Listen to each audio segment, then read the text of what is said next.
Do you have any doubts that this will get passed, and when do you think it'll get passed in the House? No doubts whatsoever.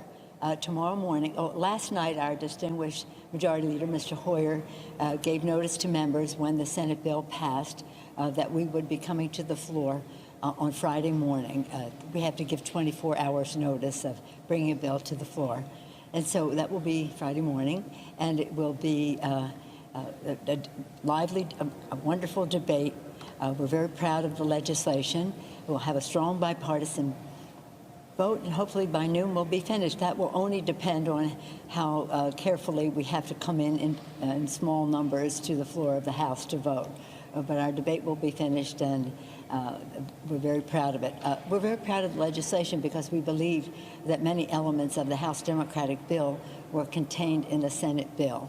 It helped support the Senate Democrats who really, we did jiu-jitsu on the Republican bill. It was very corporate-oriented. This is worker-focused. And so we're very pleased with that. And Madam Speaker, just to change the leverage, As you know, Madam Speaker, there was a lot of impatience to get this done. When we thought we had it, we didn't have it.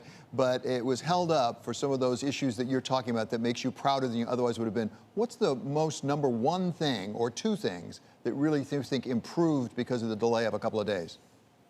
Well, let me just say it wasn't held up and it wasn't a delay. We saw a $2 trillion bill last Saturday.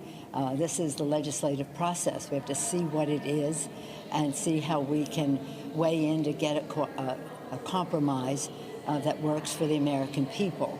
So we actually should have been doing this over a much longer period of time where we'd have more transparency and the public could be more aware of the provisions in the bill. So this was a very accelerated pace as it was.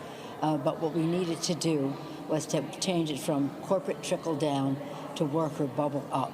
And in that way, it said that we do recognize that certain industries are going to need federal funds, and we want those industries to know that there are conditions to make sure that workers are protected, that they stay employed, that they're on the payroll, and that their rights are protected. It's very important.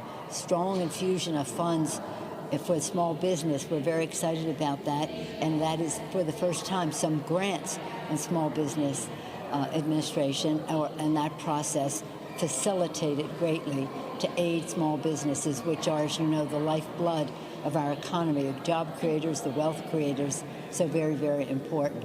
So again, many of these changes that changed it from trickle down to bubble up took a matter of 48 or so hours. But that would not be called a delay. That would be called an improvement.